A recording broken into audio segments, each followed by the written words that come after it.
आइए दलाल स्ट्रीट पर पिछले हफ्ते क्या हुआ इस पर नजर डालते हैं। दलाल स्ट्रीट पर पिछले हफ्ते लाल समंदर देखने को मिला। ऐसा पेसिमिज्म था कि मानो कई जगह भागने के लिए नहीं थी, ना कई जगह छुपने के लिए थी। ऐसा लग रहा था मानो आसमान सर पर गिर रहा हो। कृपया ध्यान दें कि निफ्टी लगातार चौथे हफ्ते नेगेटिव बंद हुआ है और इस अक्टूबर महीने में कुल मिलाकर 6.32% नीचे गिर चुका है। इतना ही नहीं, निफ्टी अपने ऑल टाइम हाई 26,277.30 मार्क से 8% नीचे आ चुका है। Nifty closing price 24,181 -2.71%, Sensex closing price 79,402 -2.24%। दलाल स्ट्रीट पर काफी डर का माहौल देखने को मिला और नेगेटिव कैटलिस्ट इस प्रकार रहे। पहला, भारी बिकवाली विदेशी संस्थागत निवेशकों द्वारा। अब तक अकेले अक्टूबर महीने में विदेशी संस्थागत निवेशकों ने भारतीय इक्विटी मार्केट से कुल मिलाकर 1,242 करोड़ रुपए के शेयर्स बेच दिए हैं। दूसरा, अब तक ज्यादातर आए Q2 रिजल्ट्स काफी निराशाजनक देखने को मिले हैं। तीसरा, अब फेडरल रिजर्व द्वारा आक्रामक रेट कट्स की उम्मीदें धुंधलाती नजर आ रही है। CME के फेड वॉच टूल के अनुसार मार्केट्स 95.1% चांस मानकर चल रहे हैं कि फेडरल रिजर्व द्वारा नवंबर मीटिंग में 25 बेसिस पॉइंट से रेट कट होगा। चौथा, नवंबर 5 को यूएसए में होने वाले इलेक्शंस को लेकर भी एंजाइटी बढ़ रही है। सबसे बड़ा सवाल यह है कि क्या यूनाइटेड स्टेट्स को कमला हैरिस के रूप में पहली महिला राष्ट्रपति मिलेंगी या फिर डोनाल्ड ट्रंप को दूसरा टर्म मिलेगा। पांचवा, यूएसए के बाद महाराष्ट्र में भी असेंबली इलेक्शंस देखने को मिलने वाले हैं नवंबर 20 को सिंगल फेज में। झारखंड में 2 फेजेस में इलेक्शंस होंगे, एक नवंबर 13 और दूसरा नवंबर 20 को, किंतु इन दोनों राज्यों में वोटों की गिनती नवंबर 23 को होने वाली है। संक्षेप में कहे तो निफ्टी की डाउनसाइड रिस्क और सबसे बड़ा सपोर्ट अब 200 DA में 23,380 मार्क पर देखा जा रहा है।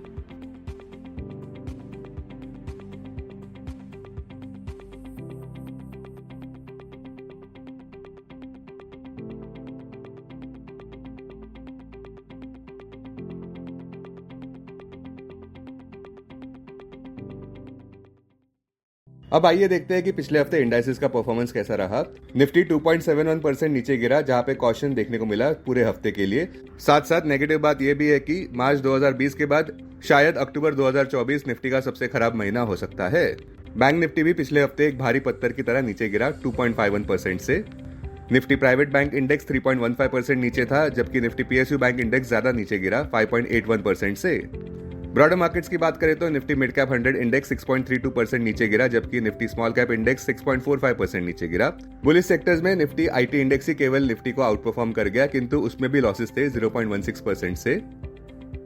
बेरिश सेक्टर्स में निफ्टी PSE इंडेक्स 7.46% नीचे, निफ्टी मीडिया इंडेक्स 7.24% नीचे, निफ्टी मेटल इंडेक्स 7.32% नीचे, निफ्टी रियल्टी इंडेक्स 6.97% नीचे, Nifty oil and gas index 6.21% नीचे, निफ्टी ऑटो इंडेक्स 5.36% नीचे, निफ्टी एनर्जी इंडेक्स 5.20% नीचे, निफ्टी इंफ्रा इंडेक्स 5.11% नीचे, निफ्टी FMCG इंडेक्स 3.50% नीचे, निफ्टी फार्मा इंडेक्स 3.35% नीचे।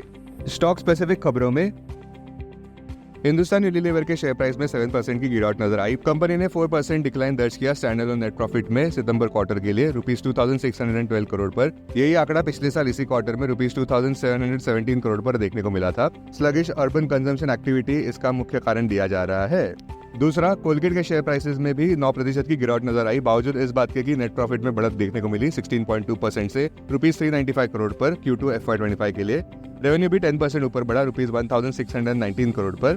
तीसरा, बजाज फिनसर्व भी 6% नीचे गिरा, जब कंपनी ने 8% ईयर ओवर ईयर इंक्रीज दिखाया कंसोलिडेटेड नेट प्रॉफिट में ₹2,087 करोड़ पर। यही आंकड़ा पिछले साल इसी क्वार्टर में ₹1,929 करोड़ पर देखने को मिला था।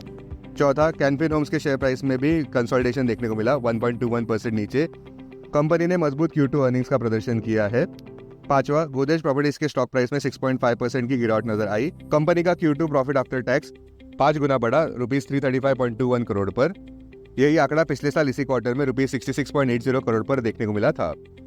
छठा, शिप बिल्डिंग स्टॉक्स में गिरावट नजर आई। माजगांव डॉक शिप बिल्डर्स 10% नीचे, GRSE 15% नीचे, कोचिन शिपयार्ड भी पूरे हफ्ते के लिए 13% नीचे। सातवां, ओबेरॉय रियल्टी का शेयर प्राइस 0.05% ही ऊपर बढ़ा, बावजूद इस बात के कि कंपनी ने मजबूत Q2 अर्निंग्स दर्ज किए हैं। साथ साथ अच्छी खबर यह है कि ओबेरॉय रियल्टी ने लग्जरी होम्स बेचे हैं ₹1,348 करोड़ के अपने न्यूली लॉन्च 75 एकड़ थाने के रेसिडेंशियल प्रोजेक्ट में। आठवां, RBL बैंक के शेयर प्राइस में तो भारी गिरावट नजर आई 21% की। लो भी देखने को मिला ₹158 प्रति शेयर पर। इसका मुख्य कारण खराब Q2 अर्निंग्स को दिया जा रहा है। इस प्रदर्शन से अनसिक्योर्ड क्रेडिट सेगमेंट के चैलेंजेस भी देखने को मिलते हैं।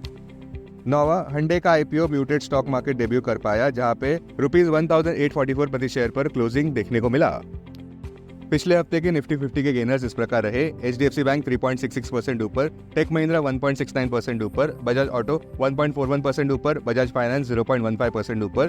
वही दूसरी ओर लूजर्स इस प्रकार रहे: इंडसइंड बैंक 22.69% नीचे, टाटा कंज्यूमर 10.99% नीचे, बीपीसीएल 10.57% नीचे, अदानी एंटरप्राइजेस 10.28% नीचे, हिंडाल्को 9.92% नीचे। Investments in security markets are subject to market risk. Read all the related documents carefully before investing. This content is purely for information and educational purpose only and in no way to be considered as an advice or recommendation.